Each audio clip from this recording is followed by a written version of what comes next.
N'état de bleu ardent,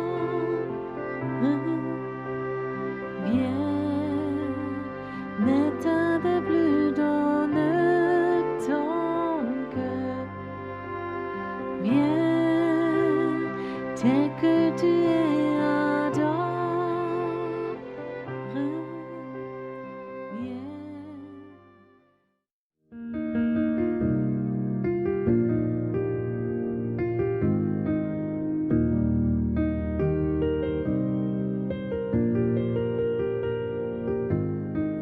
Ich möchte heute Mittag so ein bisschen ein heikles Thema ansprechen.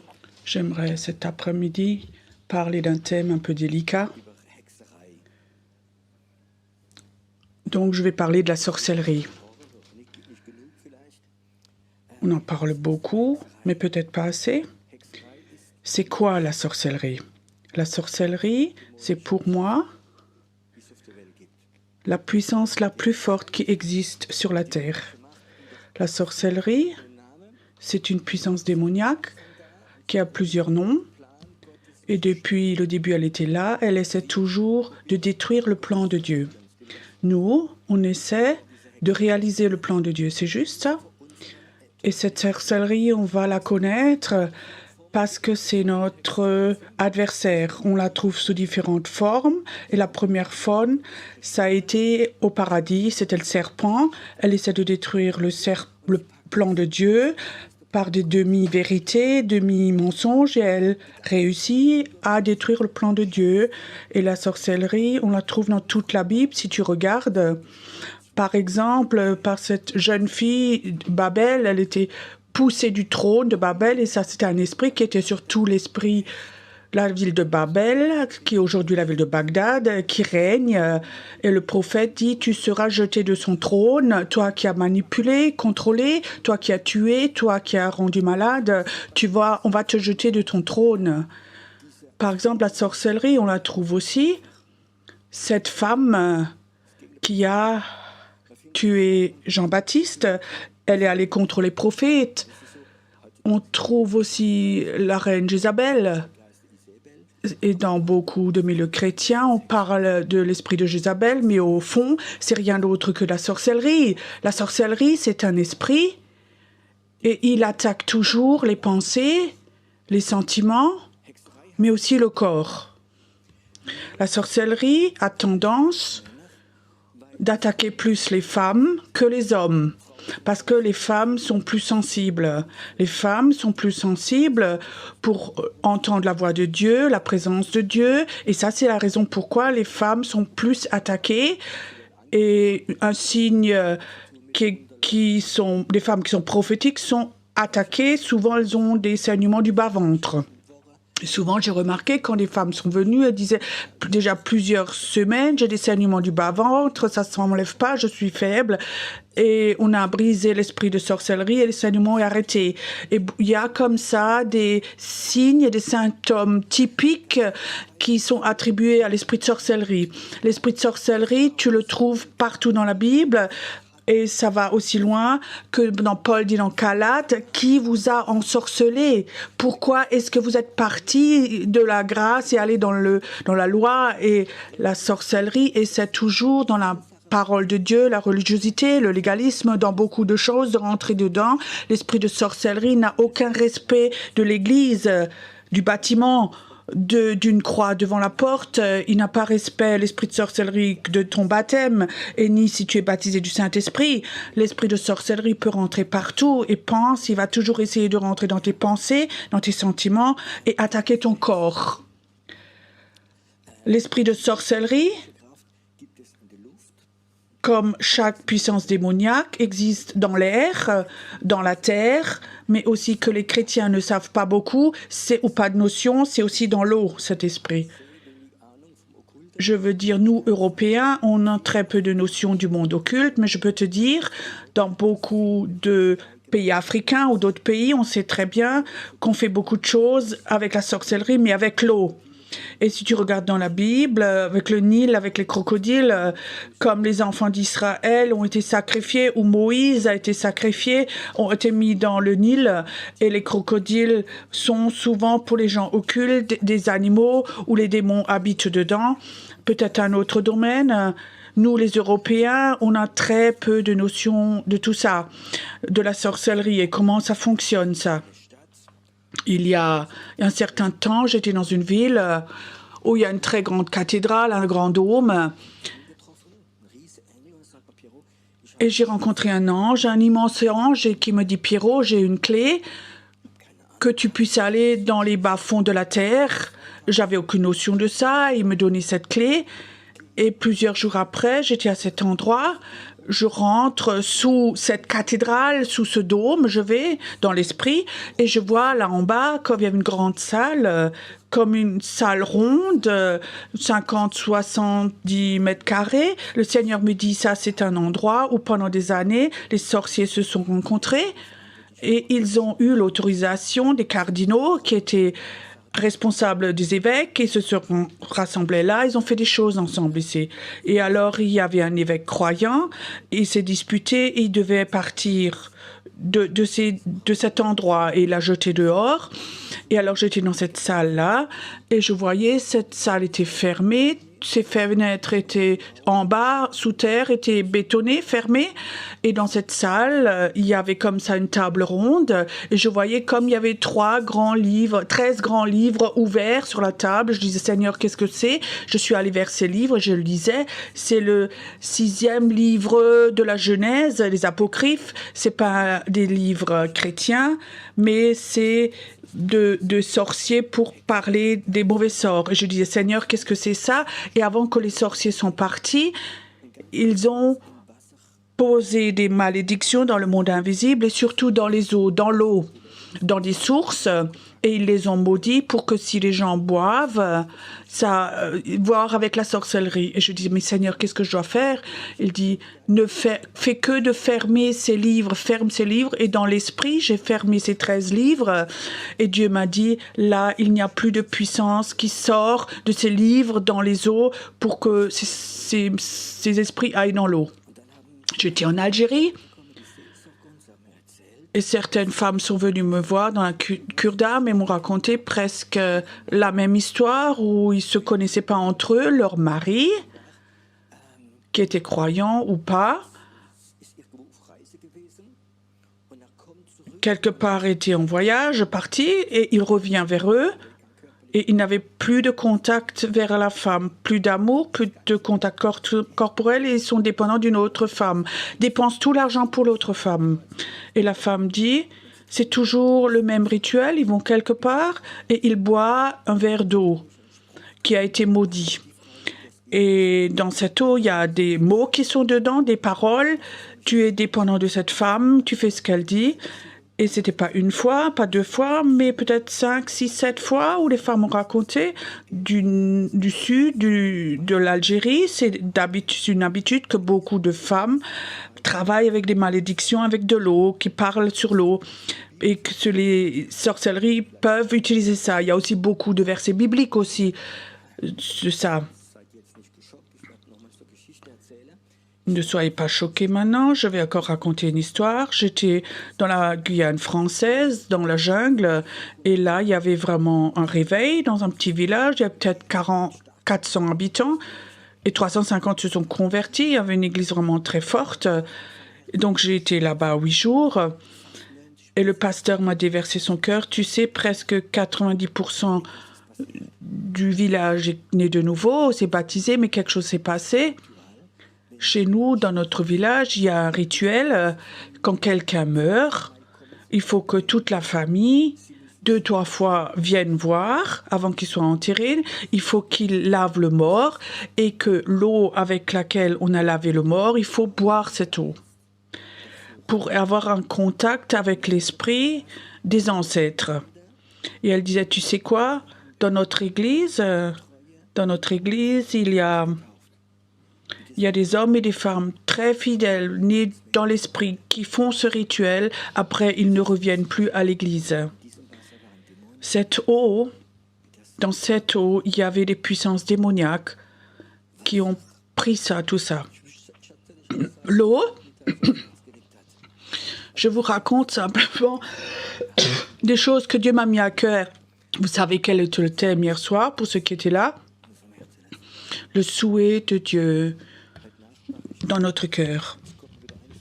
Cette nuit, je me réveille et il y a de nouveau comme ça, qu'est-ce qui est ton souhait pour moi? Et demain, tu vas dans une ville. Il me dit, je vais te montrer quelque chose. Ce matin, j'étais dans une ville. C'était juste avant Noël. J'étais déjà à cette place. Et il dit, brise cet esprit de sorcellerie sur cette place. Et là, je marche sur cette place. Je ne fais rien d'autre que de briser l'esprit de sorcellerie qui était là. Et je disais, Seigneur, de temps en temps, tu pourrais me donner des témoignages ou des signes. Parfois, je suis aveugle. Et c'est comme si parfois Dieu sourit et j'étais là à cette place. Il y avait un grand parking et j'étais là à cet arbre. Et devant moi, il y a une voiture et là, il y avait un autocollant. Seulement les sorcières peuvent voler. Un autocollant sur la voiture. Et je dis, OK, Seigneur, merci. Et il dit, tu vois, là, il y a une place. Et ce matin, je dis, OK, je vais de nouveau aller à cette place. Le Seigneur me dit, et regarde, tu as aussi cet esprit de sorcellerie, il est aussi dans le sol, il y a des sources. Et là, il y a un esprit de sorcellerie. Et il faut que tu fermes ces sources-là, cette source. Maintenant, ça me vient spontanément. Il y a 3-4 semaines, j'étais à Frutigen en Suisse. Il y a un frère qui me demandait si je venais pour prier sa femme qui est malade. Et ça me touchait et je me suis réjouie parce que ce frère assez ancien me racontait que dans cette vallée, il y a 40 ans, il y avait eu le réveil. Et il me raconte comme ils étaient debout sur les chaises, ils étaient adorés Dieu, et ils ont fait des choses prophétiques, comme ils avaient des visions. Et il me racontait comme ça tellement de choses. Et il me dit, est-ce que tu peux prier pour ma femme pour qu'elle soit de nouveau en bonne santé? Je commençais à prier, je m'éloignais, je commençais à prophétiser sur la maison et je voyais qu'il y avait un esprit de réveil et beaucoup de personnes vont venir ici et trouver Jésus. Mais votre maison est maudite parce que des gens occultes ont mis la sorcellerie dans le sol, dans l'eau. Et comme ça, l'homme interrompt la prière, il dit, mais je sais rien du tout. Tu sais, il disait, tu sais, mon voisin qui a acheté la maison et pendant 2 jours... il y a comme ça des personnes qui sont venues et ont mesuré où coulait l'eau et tout, sous la maison et tout, et ils ont parlé sur l'eau, maudit l'eau. Et je pensais que c'était... Ils nous en font, ils cherchent que les sources. Les gens occultes utilisent souvent ces choses-là et nous avons aucune notion de tout ça. C'est quoi le baptême? Le baptême... Nous allons sous l'eau, dans l'eau, et nous sortons en tant que nouvelle personne. C'est juste, c'est la théologie. C'est pas quelques gouttes, mais nous allons complètement sous l'eau. Et alors, je me rappelais que j'ai vécu 2 fois. Quand j'ai baptisé, c'était pas à l'église, c'était à l'extérieur, où une femme est venue, une jeune femme, 30 ans. Elle avait une immense tumeur dans le ventre, elle descend dans l'eau, je la baptise et elle ressort. Et le Seigneur dit, je l'ai guérie, mais je ne savais pas qu'elle était malade. Et elle dit, j'avais une tumeur de 2 kilos. 3 jours après, je suis allée chez le médecin, il n'y avait plus rien. Elle dit, tu sais quoi, je savais, dans l'eau, il y a quelque chose qui sort de moi, elle disait. J'ai baptisé une autre femme, elle avait le cancer, dans l'eau, et elle sort. Et c'était pas une guérison normale, je sais, quelque chose de démoniaque est sorti au travers de cette eau. Dans Éphésiens, il est écrit que Jésus voudrait une église sans rides et sans taches. Vous avez déjà lu ça? Et vous savez, cette phrase après, nous sommes purifiés par l'eau, par du baptême, de la parole. Donc le bain de la parole, on ne le comprend pas trop bien. Celui qui boit de moi, il y a des torrents d'eau vive qui sortiront de lui. Et ça, c'est très fort, il y a un lien. Et je disais, Seigneur, qu'est-ce que tu veux me dire avec tout ça? J'ai eu comme ça beaucoup de versets bibliques avec ces choses-là. Et Dieu a dit, tu sais, quand tu appelles les gens et priez prophétiquement, rentrez dans le monde prophétique, vous allez tous avoir des rencontres avec des puissances démoniaques. Vous allez apprendre à connaître sorcellerie, vont attaquer nos pensées, nos sentiments, ils vont nous décourager, partent à nous rendre dépressifs, ils nous donnent de pensées bizarres, nous attaquer corporellement, des sentiments bizarres. Et il y avait des temps où je veux vous donner des révélations. Une révélation, c'est quelque chose où on ne peut pas faire un enseignement. J'ai eu une révélation parfois de Dieu, je l'ai fait, mais je ne vais pas faire un enseignement de ça. Beaucoup de vous ont sans doute lu des livres de Rebecca Brown, une femme qui a fait un super ministère de délivrance. Et dans chaque situation, elle a eu des paroles, des révélations.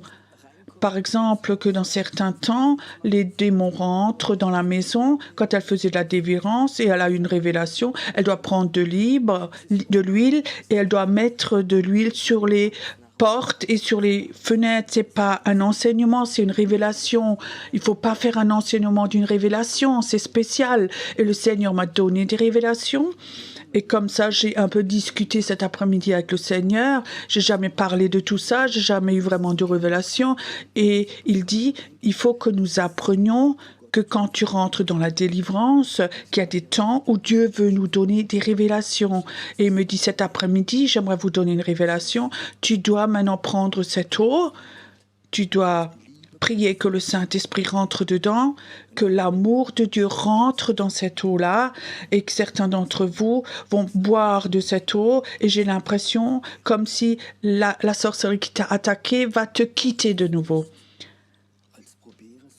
Ne le faites pas pour essayer, mais faites-le dans la foi. Ne faites rien si tu n'as pas de foi. La Bible dit ce que tu ne fais pas dans la foi, c'est un péché. Mais si le Saint-Esprit te donne la foi, alors je crois que cet après-midi, certains d'entre vous, vous allez peut-être juste boire un demi-verre dans la foi, et je crois que le Saint-Esprit va venir et va libérer quelque chose en toi, où la sorcellerie peut-être a mis sa semence dedans, peut-être des migraines chroniques, des douleurs de dos, des pensées dépressives.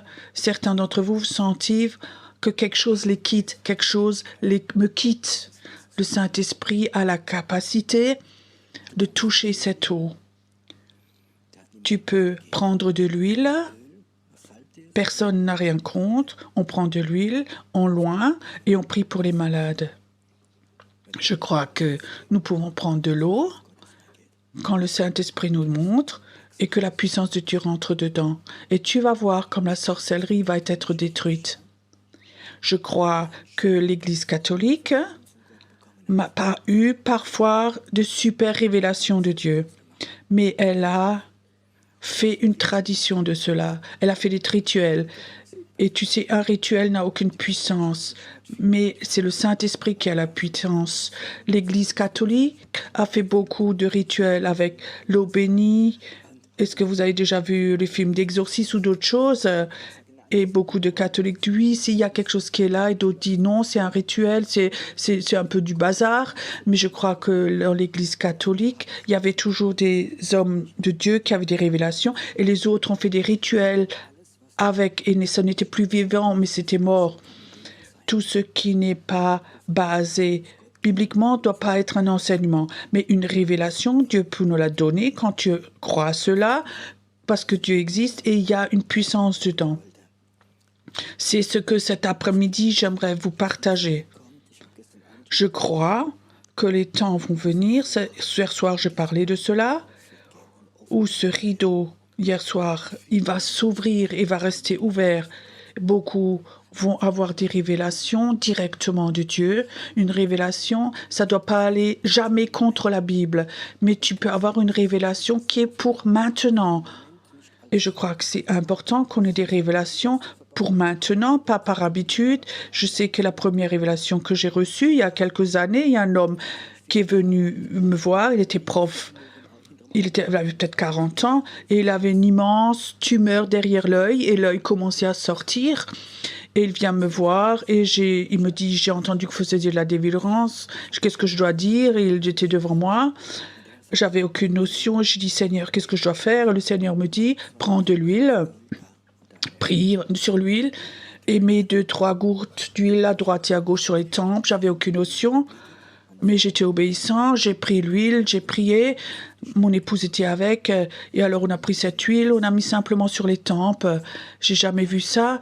Il est tombé comme un arbre. Comme un arbre, il est tombé sur le carrelage chez nous.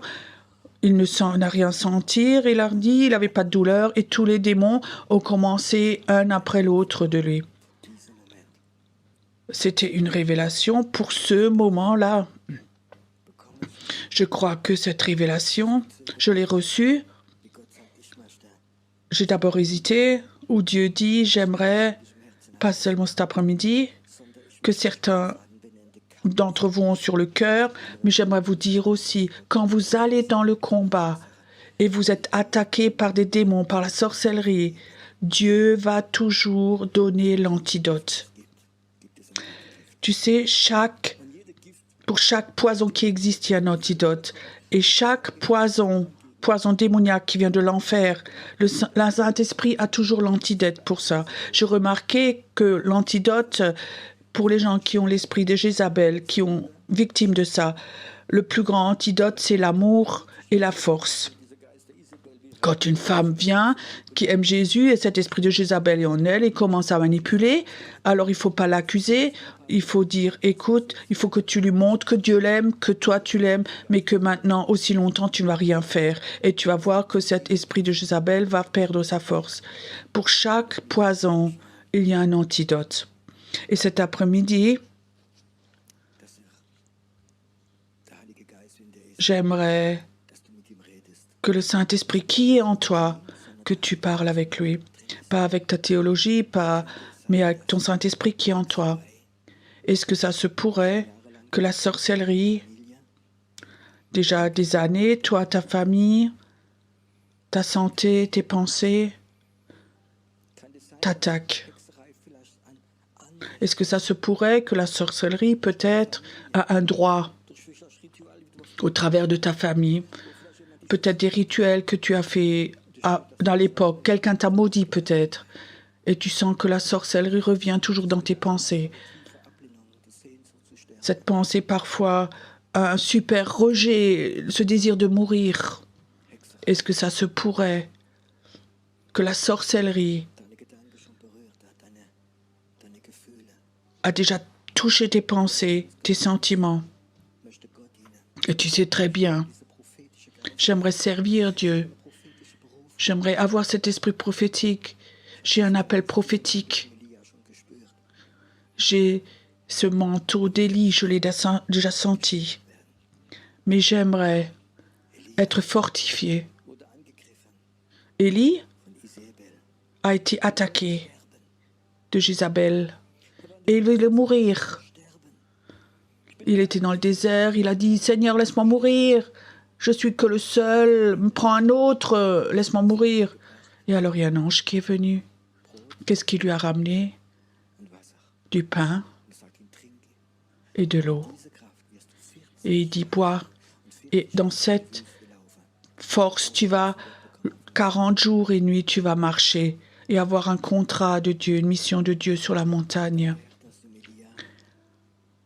Merci Seigneur que, à Élie, tu as envoyé un ange qui lui a donné quelque chose, qui l'a libéré de cette sorcellerie, de cette envie de mourir. Et Seigneur, tu vois cet après-midi, ici, il y a certains de tes enfants prophétiques qui sont là, qui les derniers temps avaient cette envie, comme Élie, de mourir, parce que la sorcellerie les avait attaqués, parce que l'esprit de Jézabel les avait accusés, et ils sont dans un temps de désert, et ils n'ont plus de force. Et cet après-midi, Seigneur, j'aimerais que ce que les anges ont fait, j'aimerais que ça se passe ici, maintenant. J'aimerais, où la sorcellerie avait amené la mort, que dans cette eau, que la vie rentre dedans. Saint-Esprit, j'aimerais que tu mettes de la vie dans cette eau, de la vie de Dieu.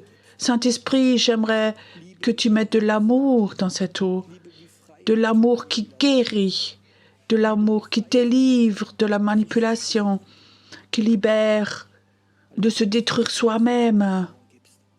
Saint-Esprit, j'aimerais que tu nous donnes des révélations, que la sorcellerie soit vaincue par un esprit prophétique et que des hommes et des femmes, cet après-midi, reçoivent des révélations pour leur vie où la sorcellerie va les attaquer dans leurs finances, leur famille, dans leur job, dans leur business, dans leur santé. Seigneur, qui passent ce rideau et qui reçoivent la révélation de Dieu. Très fortement, une révélation de Dieu. Père, je prie que cet après-midi, que la guérison se fasse. Et je prie aussi que des personnes, dans la foi, au travers de l'esprit de révélation,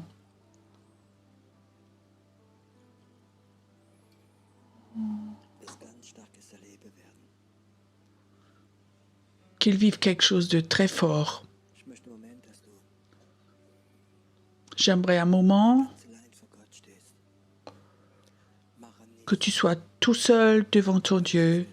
Ne fais rien parce que je te le dis, mais parce que tu sais toi-même cet après-midi que Jésus te parle cet après-midi à ton cœur et que tu sais cette révélation est pour toi cet après-midi, pour personne d'autre, mais qu'elle est pour toi personnellement cet après-midi. Tu peux venir devant et tu prends cette eau et tu dis Seigneur, dans la foi, j'aimerais maintenant mettre un signe, faire un signe contre la sorcellerie. J'aimerais la prendre, cette eau.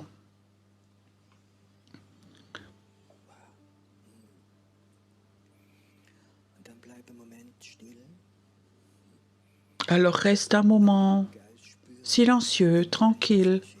Certains vont sentir dans l'esprit que quelque chose se passe en toi, quelque chose qui te libère, quelque chose qui dirige de nouveau tes pensées sur Dieu seul. La sorcellerie doit être brisée. L'esprit prophétique doit être vainqueur sur la sorcellerie, pas seulement dans ta vie, mais dans l'endroit aussi où tu habites, dans ta ville, dans ton pays, dans ton village où tu habites.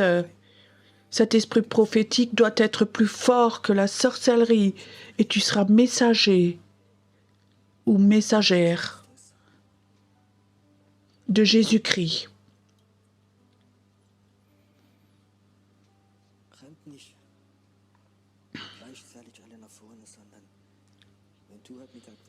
N'allez pas tous en même temps devant, mais si tu sais cet après-midi, Dieu t'a parlé cet après-midi, alors viens devant et fais-le devant Dieu comme un acte saint dans la foi. Adorons encore notre Dieu.